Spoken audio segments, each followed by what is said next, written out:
दोस्तों, आज हम डिस्कस करने वाले हैं RWA पब्लिकेशन की सामान्य ज्ञान बुक के बारे में, जिसके अंतर्गत हम पॉलिटी के कुछ इंपॉर्टेंट क्वेश्चंस को डिस्कस कर रहे हैं, जिसमें टॉपिक का नाम है संवैधानिक विकास। इस संवैधानिक विकास से रिलेटेड एक लेक्चर मैं ऑलरेडी अपलोड कर चुका हूँ, तो इससे पीछे के क्वेश्चंस लेक्चर फर्स्ट में हमने अपलोड किए हैं। आज दोस्तों इसका लेक्चर नंबर 2 है, तो चलिए डिस्कस करते हैं without wasting of time. Question number 40, भारतीय संविधान सभा की पहली बैठक कब हुई थी? तो दोस्तों भारतीय संविधान सभा की पहली बैठक ऑप्शन सी यानी कि 9 दिसंबर 1946 को हुई थी। और दोस्तों इस दिन हमारी संविधान सभा में उपस्थित सबसे वरिष्ठतम सदस्य के रूप में एक सदस्य मौजूद थे, जिनका नाम था डॉक्टर सच्चिदानंद सिन्हा। डॉक्टर सच्चिदानंद सिन्हा को पूरी संविधान सभा ने टेम्परेरी रूप में अर्थात अस्थायी अध्यक्ष चुना था। किसका दोस्तों? हमारी संविधान सभा यानी कि कॉन्स्टिट्यूशन असेंबली का। दूसरी बात दोस्तों आपको ये याद रखनी है कि इस संविधान सभा की प्रथम बैठक में जो मुस्लिम लीग थी उसने पार्टिसिपेट नहीं किया था। तो जो हमारी संविधान सभा में 389 सदस्य थे, उनमें से मुस्लिम लीग के सदस्य नहीं आए थे, जिस वजह से इसमें सदस्यों की संख्या कितनी थी उस समय पर? 211, यानी कि 211 लोगों ने ही इसमें पार्टिसिपेट किया था। किसमें? संविधान सभा की प्रथम बैठक में। तो आपसे किसी भी प्रकार से क्वेश्चन पूछा जा सकता है। तो पहली बैठक कब हुई थी? 9 दिसंबर 1946 को। इसमें कितने लोगों ने पार्टिसिपेट किया था? 211 लोगों ने।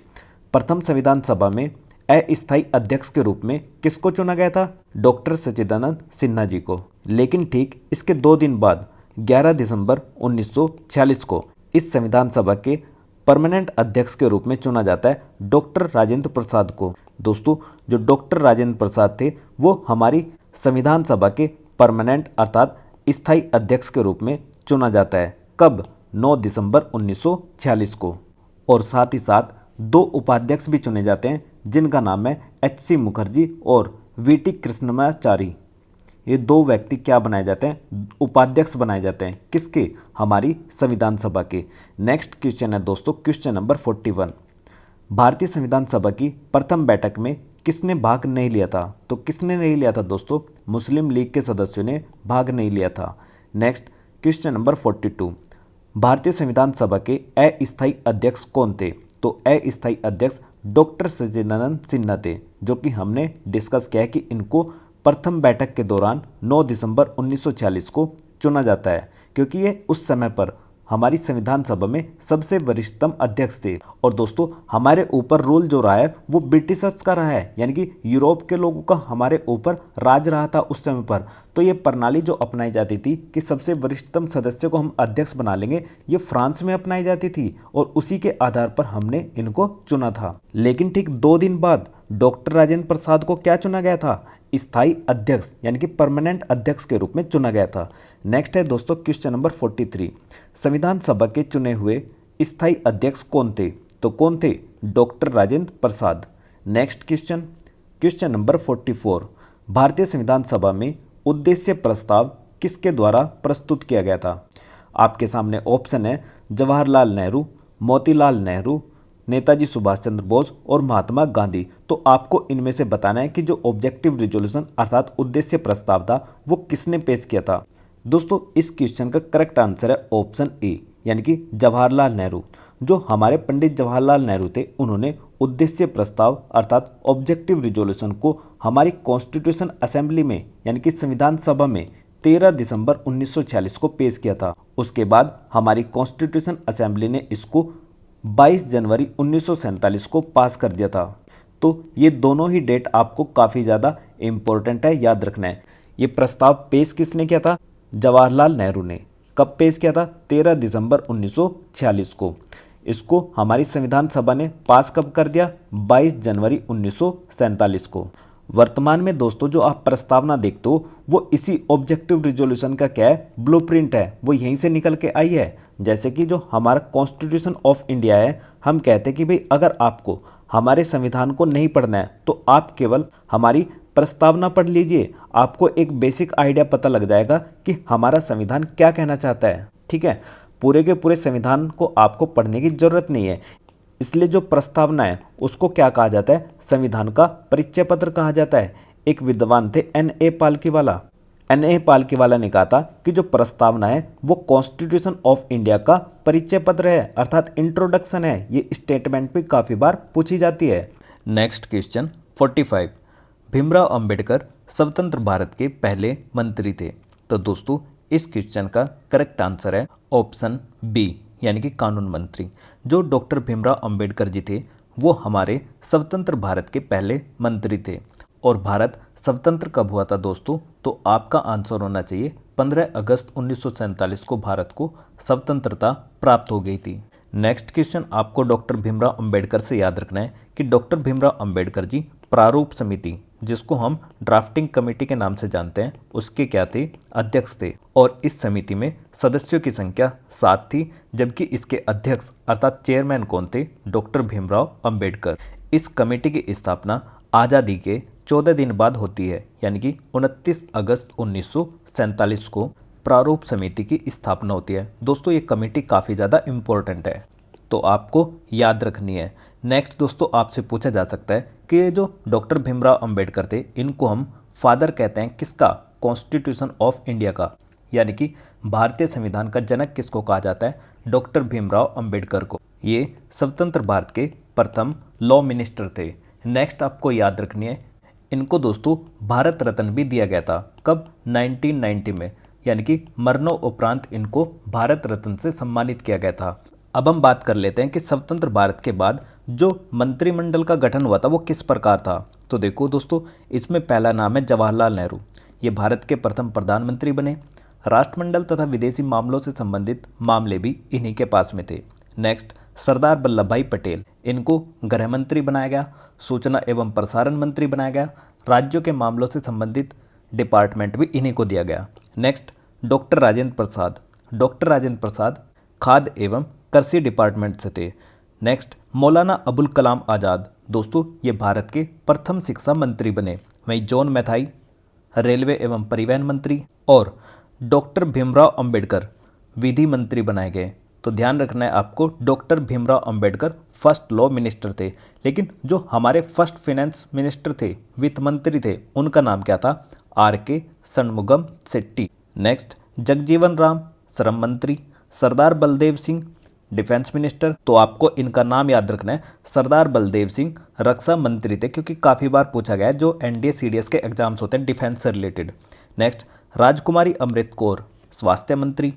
तो इस प्रकार से आपको इसका स्क्रीनशॉट ले लेना है कि ये क्या है, स्वतंत्र भारत के बाद पहला मंत्रिमंडल जो 1947 में बनाया गया था उस समय पर ऐसा था। लेकिन दोस्तों आज़ादी से पहले भी हमारे यहाँ पर एक अंतरिम सरकार की गठन होती है, जिसमें जो जवाहरलाल नेहरू थे क्या थे? राष्ट्रमंडल संबंध तथा विदेशी मामलों से संबंधित मामले जवाहरलाल नेहरू के पास में थे। दोस्तों ये जो अंतरिम सरकार होती थी इसके सदस्य वायसराय की जो कार्यकारिणी परिषद थी उसके सदस्य होते थे, और वायसराय इस परिषद का प्रमुख होता था। लेकिन जवाहरलाल नेहरू को इस परिषद का उपाध्यक्ष बना दिया गया था। तो इसमें से जो इम्पोर्टेंट नाम है आपसे पूछे जाते हैं वो ये है, एक तो सरदार बलदेव सिंह, ये क्या थे? डिफेंस मिनिस्टर पहले भी थे और बाद में भी रहे। जगजीवन राम क्या थे? श्रम मंत्री थे। सी राजगोपालचारी शिक्षा एवं कला से संबंधित थे। आसफ अली रेलवे एवं परिवहन से रिलेटेड थे। इस तरीके से आपको याद रखना है। नेक्स्ट हम डिस्कस करते हैं दोस्तों क्वेश्चन नंबर 46, भारतीय संविधान के निर्माण के समय संवैधानिक सलाहकार कौन थे? तो दोस्तों आपके सामने ऑप्शन है सरदार वल्लभ भाई पटेल, जवाहरलाल नेहरू, BN राव, MN रॉय। तो दोस्तों जो ऑप्शन सी है यानी कि BN राव, ये भारतीय संविधान के निर्माण के संवैधानिक सलाहकार थे, यानी कि कॉन्स्टिट्यूशनल एडवाइजर कौन थे? BN राव। जबकि जो MN रॉय थे, ये MN रॉय क्या थे? इन्होंने सबसे पहले क्या दिया था, जो हमारी कॉन्स्टिट्यूशन असेंबली थी, संविधान सभा थी, उसका क्या दिया था? इन्होंने विचार दिया था। ठीक है, यानी कि आइडिया दिया था किसने? MN रॉय ने।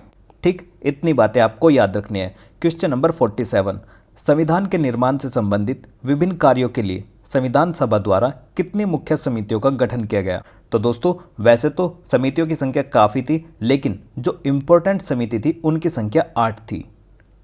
अब ये 8 समिति कौन कौन सी थी उनको भी मैं आपको दिखा देता हूँ। जैसे पहली थी संघ शक्ति समिति और दूसरी संघीय संविधान समिति। इन दोनों के ही जवाहरलाल नेहरू थे। तो आपको ध्यान रखना है जब भी कभी संघ या फिर संज्ञा वर्ड आएगा तो आपको आंसर लगाना है जवाहरलाल नेहरू। नेक्स्ट, प्रांतीय संविधान समिति, इसके थे सरदार वल्लभ भाई पटेल। तो देखो दोस्तों, जो सरदार वल्लभ भाई पटेल थे, इनकी जो सबसे महत्वपूर्ण भूमिका मानी जाती है वो ये मानी जाती है कि इन्होंने क्या करा था, जो हमारे देश में देसी रियासतें थी उनका एकीकरण किया था। तो इसलिए प्रांतों से आपको याद रखना है कि इन्होंने काफ़ी सारे प्रांतों को जोड़ने की कोशिश करी। तो ये क्या थे, सरदार वल्लभ भाई पटेल। नेक्स्ट हम डिस्कस कर चुके हैं प्रारूप समिति, डॉक्टर भीमराव अंबेडकर। इस प्रारूप समिति के स्थापना कब हुई थी, तो आप कहोगे 29 अगस्त 1947 को। और इसमें सदस्यों की संख्या कितनी थी, 7 थी। इसके अध्यक्ष कौन थे, डॉक्टर भीमराव अंबेडकर। नेक्स्ट, मौलिक अधिकारों की समिति, इसके सरदार पटेल थे, जबकि इसकी 5 उप समितियाँ भी थी। ये 5 उप समितियाँ भी आप देख सकते हो, इसका स्क्रीनशॉट ले लेना।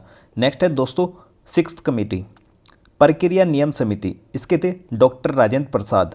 राज्यों के लिए समिति, जवाहरलाल नेहरू। संचालन समिति, डॉक्टर राजेंद्र प्रसाद। तो ये इस प्रकार कुल मिलाकर 8 समिति थी, जो कि बड़ी समिति थी। और दोस्तों ये जो प्रारूप समिति थी, इसमें जो सदस्यों की संख्या 7 है, उनके नाम ये रहे, जैसे NG Iyengar, AK Iyer, doctor KM Munshi, SM Sadulla, N Madhavrao और TT कृष्णमाचारी। ठीक है, तो ये इस प्रकार कुल मिलाकर इसमें कितने सदस्य लिखे गए, 6। और एक कौन थे, डॉक्टर भीमराव अंबेडकर, जो कि क्या थे, इसके अध्यक्ष थे। तो कुल मिलाकर इस समिति में सदस्यों की संख्या कितनी हो गई, 7। ठीक है, इतनी बातें आपको याद रखनी है। नेक्स्ट है दोस्तों क्वेश्चन नंबर 48, संविधान निर्मात्री परिषद की झंडा समिति के अध्यक्ष कौन थे। तो झंडा समिति के अध्यक्ष थे डॉक्टर राजेंद्र प्रसाद। दोस्तों डॉक्टर राजेंद्र प्रसाद भारत के राष्ट्रपति चुने गए थे कब, 24 जनवरी 1950 को। और दोस्तों ये भारत के एकमात्र ऐसे राष्ट्रपति हैं जो 2 बार राष्ट्रपति बने हैं, यानी कि 1 से अधिक बार राष्ट्रपति बने हैं। और 1 से अधिक बार राष्ट्रपति बनने की जानकारी हमें कौन सा आर्टिकल प्रोवाइड कराता है, तो आप कहोगे आर्टिकल 57। ये बताता है कि कोई भी व्यक्ति भारत के राष्ट्रपति पद के लिए पुनर्निर्वाचित हो सकता है, यानी कि री इलेक्शन की बात कौन करता है, आर्टिकल नंबर 57, कि अगर कोई व्यक्ति एक बार राष्ट्रपति का पद धारण कर लेता है तो वह दोबारा से भी राष्ट्रपति बनने के लिए योग्य होता है। लेकिन एक कंट्री है दोस्तों, यूनाइटेड स्टेट ऑफ अमेरिका, यहाँ पर कोई भी व्यक्ति केवल 2 ही बार राष्ट्रपति बन सकता है, 2 से अधिक बार राष्ट्रपति नहीं बन सकता। लेकिन भारत में क्या है, कोई भी व्यक्ति उस पद पर, किस पर, राष्ट्रपति के पद पर कितनी भी बार इलेक्ट हो सकता है। ये जानकारी हमें प्राप्त होती है आर्टिकल नंबर 57 से। अब इसको याद कैसे रखना है, तो 5 और 7 इन दोनों का सम होता है 12। 12 मतलब बार बार, कोई भी व्यक्ति बार बार राष्ट्रपति के पद पर बन सकता है। नेक्स्ट क्वेश्चन नंबर 49, भारतीय संविधान सभा की प्रांतीय संविधान समिति के अध्यक्ष कौन थे। तो प्रांतीय से एकदम माइंड में लेके आओ देसी रियासतें, और देसी रियासतों को इकट्ठा करने में किसकी भूमिका रही, सरदार वल्लभ भाई पटेल की। और दोस्तों ये जो सरदार वल्लभ भाई पटेल हैं, इनकी जो बर्थ एनिवर्सरी होती है वो होती है 31 अक्टूबर को। और इस दिन हम क्या बनाते हैं, राष्ट्रीय एकता दिवस, यानी कि नेशनल यूनिटी डे। तो वर्ष 2014 से जो मोदी गवर्नमेंट थी, उन्होंने ऐसी घोषणा करी कि हम क्या करेंगे, जो सरदार वल्लभ भाई पटेल है उनकी बर्थ एनिवर्सरी को हम किस रूप में मनाएंगे, राष्ट्रीय एकता दिवस के रूप में मनाएंगे। ये कब से हुआ, वर्ष 2014 से। और इन्हीं की याद में वर्ष 2018 में इन्होंने 182 मीटर की एक स्टैचू बनवाई, जिसको हम स्टैचू ऑफ यूनिटी के नाम से जानते हैं। दोस्तों ये जो स्टैचू है, ये विश्व की सबसे लंबी स्टैचू है, जिसकी लेंथ कितनी है, ऊंचाई कितनी है, 182 मीटर। स्टैचू ऑफ यूनिटी किसकी याद में बनाई गई है, सरदार वल्लभ भाई पटेल की याद में। इनकी बर्थ एनिवर्सरी कब होती है, 31 अक्टूबर को। 31 अक्टूबर को क्या मनाया जाता है, राष्ट्रीय एकता दिवस। नेक्स्ट है दोस्तों क्वेश्चन नंबर 50, भारतीय संविधान सभा ने डॉक्टर भीमराव अंबेडकर की अध्यक्षता में 7 सदस्यीय प्रारूप समिति का गठन किया गया।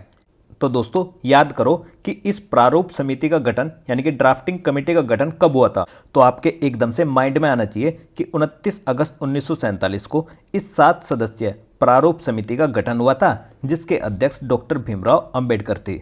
नेक्स्ट क्वेश्चन नंबर 51, भारतीय संविधान सभा में संविधान के प्रारूप पर प्रथम वाचन कब प्रारंभ हुआ। तो दोस्तों जो प्रथम वाचन हुआ था, यानी कि फर्स्ट रीडिंग हुई थी कॉन्स्टिट्यूशन की, वो हुई थी 4 नवंबर 1948 से लेकर 9 नवंबर 1948 तक। ये बातें आपको सारी की सारी याद रखनी है। देखो, जब भी मैं आपको कुछ एक्स्ट्रा पॉइंट बताता हूँ तो आप उसको अपनी नोटबुक में नोट डाउन करते हुए चलिएगा, क्योंकि ये सारी की सारी क्या है, एक फैक्चुअल इन्फॉर्मेशन है। अगर आप इसको अपने नोट्स में लिख लोगे तो आपको ये वीडियो लेक्चर्स दोबारा से देखने की ज़रूरत नहीं है। आप अपने ही नोट्स को बार बार रिवाइज कीजिए और वहीं से सिलेक्शन लीजिए। ठीक है, नेक्स्ट हम डिस्कस करते हैं क्वेश्चन नंबर 52। भारतीय संविधान पूर्ण रूप से कब तैयार हुआ था? तो दोस्तों, जो भारतीय संविधान है पूर्ण रूप से 26 नवंबर 1949 को बनकर तैयार हो गया था। इस दिन भारतीय संविधान के 16 आर्टिकल लागू हुए थे और जो हमारी कॉन्स्टिट्यूशन असेंबली थी जिसमें सदस्यों की संख्या 389 थी, और आपको पता है कि हमारे देश का बंटवारा हो गया था, तो बंटवारा होने के बाद भारत में जो सदस्यों की संख्या रह गई थी वो 299 रह गई थी और 90 चली गई थी पाकिस्तान में। तो इस प्रकार जो इनका कुल मिलाकर सम होता था वो था 389।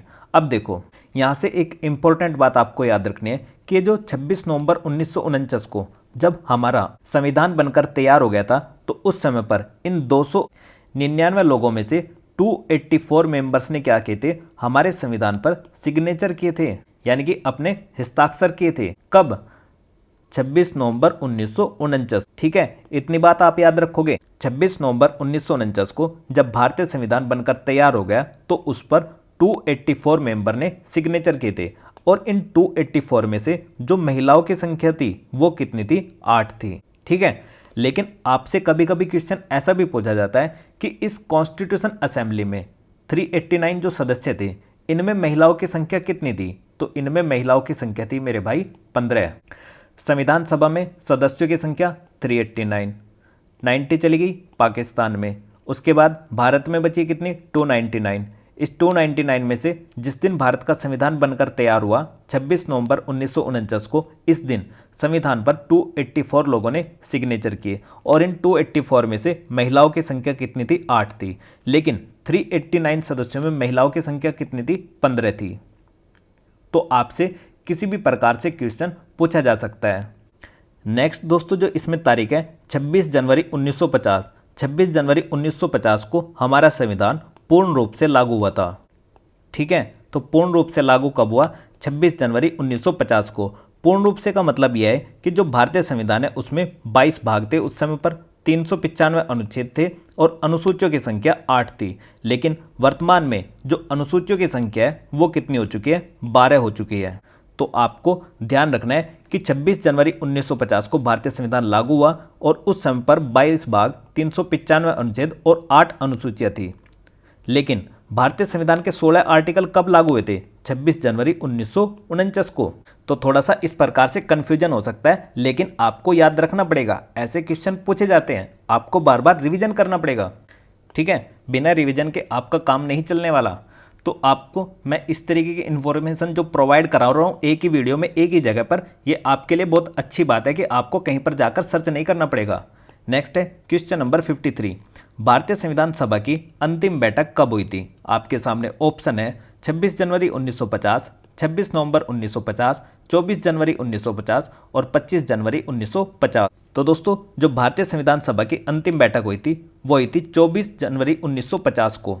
और इस दिन हमारी संविधान सभा ने क्या किया था? जो हमारा राष्ट्रीय गीत है यानी कि नेशनल सॉन्ग, और राष्ट्रगान यानी कि नेशनल एंथम, और हमारे राष्ट्रपति यानी कि प्रेसिडेंट, इन तीनों व्यक्ति को ही उस दिन अपनाया गया था। यानी कि जो हमारा राष्ट्रीय गान है जिसको हम क्या कहते हैं? नेशनल एंथम, जनगण मन, इसको स्वीकृति कब मिली थी? संविधान सभा ने कब एक्सेप्ट किया था? 24 जनवरी 1950 को। नेक्स्ट, जो हमारा नेशनल सॉन्ग है वंदे मातरम, इसको भी स्वीकृति कब मिली थी संविधान सभा की साइड से? 24 जनवरी 1950 को। और 24 जनवरी 1950 को ही भारत के प्रथम राष्ट्रपति के रूप में किसको चुना गया था? हमारे डॉक्टर राजेंद्र प्रसाद को। गान, गीत, पति, ये तीनों के तीनों किस दिन एक्सेप्ट किए गए? 24 जनवरी 1950 को। नेक्स्ट है दोस्तों क्वेश्चन नंबर 54। 26 नवंबर 1949 में प्रभावी होने वाले कुल कितने अनुच्छेद थे? तो हम ऑलरेडी डिस्कस कर चुके हैं कि 26 नवंबर 1949 को जिस दिन भारतीय संविधान बनकर तैयार हुआ था, इस दिन भारतीय संविधान के 16 आर्टिकल लागू हुए थे। और दोस्तों, ऐसी जानकारी हमें कहाँ से प्राप्त होती है कि ये 16 आर्टिकल लागू हुए थे? तो इसके लिए हमें जाना पड़ेगा आर्टिकल नंबर 394 में। आर्टिकल नंबर 394 हमें इस बारे में जानकारी प्रदान करता है कि यह अनुच्छेद यानी कि 394 अनुच्छेद और अनुच्छेद 5, 6, 7, 8, 9 ये सारे के सारे अनुच्छेद किससे संबंधित है? नागरिकता से। क्योंकि भाई देखो, देश का बंटवारा हुआ, कुछ लोग इंडिया में रह गए, कुछ लोग पाकिस्तान में चले गए। अब इंडिया से पाकिस्तान में आए, पाकिस्तान से इंडिया में आए, तो उनके लिए जो नागरिकता दी जाएगी वो एकदम से वो वाले अनुच्छेद सबसे पहले लागू करने थे। उसके बाद आर्टिकल 60, 324, 366, 367, 379, 380, 388, 391, 392 और 393 ये तुरंत प्रवृत्त होंगे। किस दिन? जिस दिन भारतीय संविधान बनकर तैयार हो गया था। और किस दिन तैयार हो गया था? तो आप कहोगे 26 नवंबर 1949 को। और इसी में आगे लिखा है कि इस संविधान के शेष उपबंध यानी कि जो बचे हुए आर्टिकल हैं, इन आर्टिकल से अलग यानी कि इन 16 अनुच्छेदों से अलग जो आर्टिकल हैं बचे हुए, वो किस दिन लागू होंगे? 26 जनवरी 1950 को। और 26 जनवरी 1950 को ही हम क्या मानेंगे? संविधान के प्रारंभ होने की तिथि मानेंगे। यानी कि ये जो 26 जनवरी 1950 है, ये क्या है? संविधान के प्रारंभ के रूप में निर्दिष्ट किया गया है इसको। यानी कि इस दिन हमारा संविधान क्या हुआ है? लागू हुआ है 26 जनवरी 1950 को। ठीक है, इतनी बातें याद रखोगे। अब इसके ऊपर एक आर्टिकल और देख लो, 393 आर्टिकल ये बताता है कि जो हमारी कॉन्स्टिट्यूशन असेंबली है, उसने जिस संविधान का निर्माण किया, कॉन्स्टिट्यूशन का निर्माण किया, उसको हम क्या नाम देंगे? तो उसको हम नाम देंगे भारत का संविधान यानी कि कॉन्स्टिट्यूशन ऑफ इंडिया नाम देंगे। इसकी जानकारी हमें कहां से प्राप्त होती है? आर्टिकल नंबर 393 में। ठीक, तो इस प्रकार से आपसे कोई भी क्वेश्चन किसी भी तरीके से पूछा जा सकता है। नेक्स्ट है दोस्तों क्वेश्चन नंबर 55। भारतीय संविधान को बनाने हेतु भारतीय संविधान सभा के कुल कितने अधिवेशन हुए? तो कुल मिलाकर 12 अधिवेशन हुए थे। ये जो अधिवेशन थे ये रहे। ठीक है, इसमें 11 हैं, लेकिन लास्ट का कब हुआ था? जो लास्ट की मीटिंग हुई थी 24 जनवरी 1950 को। ठीक है, इसी को हम क्या मानते हैं? अंतिम बैठक मानते हैं। नेक्स्ट है दोस्तों क्वेश्चन नंबर 56। भारत के संविधान के निर्माण में संविधान सभा को कितना समय लगा था? आपके सामने ऑप्शन है 2 वर्ष 11 महीने 18 दिन, 2 वर्ष 10 माह 18 दिन, 2 वर्ष 9 माह 16 दिन, 1 वर्ष 11 माह 18 दिन। तो दोस्तों इस क्वेश्चन का करेक्ट आंसर है ऑप्शन ए, यानी कि 2 वर्ष 11 माह 18 दिनों में हमारे भारत के संविधान का निर्माण हुआ। और इसमें लगभग हमने 60 से भी ज़्यादा देशों के संविधान का अध्ययन किया, जिस पर 114 दिन विचार विमर्श किया गया, यानी कि बहस हुई कि भाई हमें कौन सी चीज़ कहाँ से अडॉप्ट करनी चाहिए, किस तरीके के प्रावधान हमें अपने संविधान में जोड़ने चाहिए। और इसमें इतने दिनों में यानी कि इतने दिनों की बहस में लगभग 64 लाख रुपए खर्च हुए हैं। ठीक है, तो ये भी क्वेश्चन पूछा जाता है कि भारतीय संविधान के निर्माण में कितने लाख रुपए खर्च हुए? 14 लाख रुपए। कितने दिन बहस चली? 114 दिन। कितने देशों का संविधान का अध्ययन किया जब हमने भारतीय संविधान को बनाया? लगभग 60 देशों के संविधान का अध्ययन किया। और संविधान के निर्माण में टाइम कितना लगा? 2 वर्ष 11 महीने 18 दिन। नेक्स्ट दोस्तों, भारतीय संविधान कब लागू हुआ? तो कब लागू हुआ? 26 जनवरी 1950 को। और इसकी जानकारी हमें कौन से आर्टिकल से प्राप्त होती है? आर्टिकल 394 से। ठीक है, ये मैं ऑलरेडी आपको दिखा चुका हूं। और जो हमारा आंशिक रूप से संविधान लागू हुआ था वो कब हुआ था? 26 नवंबर 1949 को। 26 नवंबर 1949 को भारतीय संविधान के 16 आर्टिकल लागू हुए थे, जबकि इस दिन हमारा कंप्लीट संविधान पूर्ण रूप से लागू हो गया था। ठीक है, नेक्स्ट आपको एक तारीख और याद रखनी है, 24 जनवरी 1950। इससे एकदम से माइंड में लाओ क्या हुआ था। 24 जनवरी 1950 को राष्ट्रीय गीत, राष्ट्रीय गान और राष्ट्रपति इन तीनों को अपनाया गया था। और हमारे संविधान सभा की जो लास्ट मीटिंग हुई थी वो भी इसी दिन हुई थी। Next question number 58।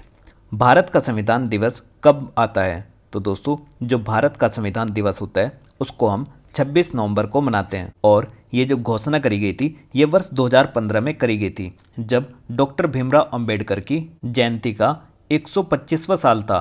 तो 125वें साल के उपलक्ष्य में, डॉक्टर भीमराव अंबेडकर की जयंती के उपलक्ष्य में ऐसा कहा गया, जो हमारी यूनियन कैबिनेट है उसने ऐसा कहा कि भाई जो आने वाली 26 नवंबर है, यानी कि डॉक्टर भीमराव अंबेडकर की जयंती पर कहा गया। और इनकी जयंती कब होती है? 14 अप्रैल को।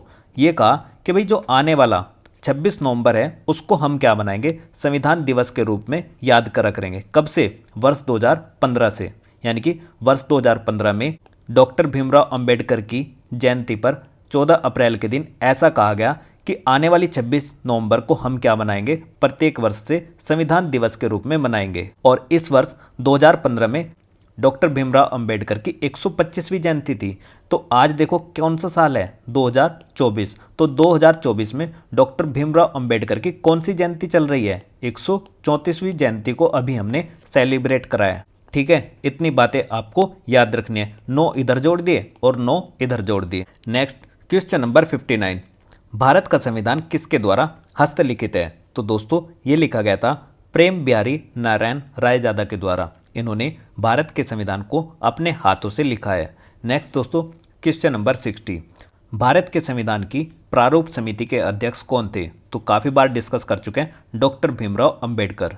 नेक्स्ट, स्वतंत्रता के बाद भारत के पहले वित्त मंत्री कौन थे? तो याद करो मैंने आपको एक चार्ट दिखाया था, तो पहले वित्त मंत्री हमारे कौन थे, R.K. शनमुगम चेट्टी। जबकि ये जो सरदार बलदेव सिंह है, मैंने बताया था कि डिफेंस फोर्स वालों के लिए काफ़ी ज़्यादा इंपॉर्टेंट है, ये क्या थे, हमारे रक्षा मंत्री, डिफेंस मिनिस्टर। और डॉक्टर भीमराव अंबेडकर क्या थे, फर्स्ट लॉ मिनिस्टर। ठीक है, इतनी बातें आपको याद रखनी है। नेक्स्ट है क्वेश्चन नंबर 62, निम्नलिखित में से कौन स्वतंत्र भारत के प्रथम कानून मंत्री थे? तो अभी बताया डॉक्टर भीमराव अंबेडकर स्वतंत्र भारत के प्रथम कानून मंत्री थे। नेक्स्ट क्वेश्चन नंबर 63, स्वतंत्र भारत के प्रथम शिक्षा मंत्री थे? तो प्रथम शिक्षा मंत्री थे अबुल कलाम आज़ाद।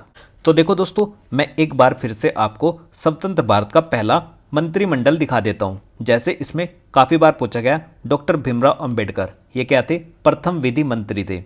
जॉन मैथाई रेलवे एवं परिवहन मंत्री थे। मौलाना अबुल कलाम आज़ाद ये हमारे प्रथम शिक्षा मंत्री थे। सरदार बलदेव सिंह ये हमारे डिफेंस मिनिस्टर थे। डॉक्टर राजेंद्र प्रसाद ये खाद्य एवं कृषि मंत्री थे। ठीक, तो इस प्रकार से आप इसका स्क्रीनशॉट ले लीजिए। ये क्या थे, हमारा स्वतंत्र भारत का पहला मंत्रिमंडल था। अब देखो कुछ के मन में कंफ्यूजन होगा कि भाई रेलवे मंत्री तो मैंने क्या बताया था, आसफ अली को बताया था, तो भाई वो स्वतंत्रता से पहले था, जो अंतरिम सरकार का गठन हुआ था। ठीक है, आपको मैं एक चार्ट दोनों का दिखा देता हूँ, ये वाला ये नहीं ये। तो आपको यहाँ पर देखो, यह स्वतंत्र भारत का पहला मंत्रिमंडल और यह अंतरिम सरकार का पहला मंत्रिमंडल। तो इस तरीके से आपको दोनों का स्क्रीनशॉट लेकर रख लेना है। और स्क्रीनशॉट लेकर रखने का मतलब ये नहीं कि बस ऐसे ही पढ़ रहे, इसको बार बार रिवाइज करो, अच्छे से इन क्वेश्चंस की प्रैक्टिस करो। तो देखो इस टॉपिक से रिलेटेड जितने भी इंपॉर्टेंट क्वेश्चंस बनते थे और एक्स्ट्रा जो भी क्वेश्चंस मुझे बताने थे, वो सभी इस लेक्चर में हम कवर कर चुके हैं। तो ये था इस वीडियो का एंड। आई होप आपको ये वीडियो पसंद आई होगी। अगर आपको ये वीडियो पसंद आई है तो इस वीडियो को लाइक कीजिए और अपने दोस्तों को शेयर कीजिए। तो मिलते हैं नेक्स्ट वीडियो में। Thank you for watching GS era.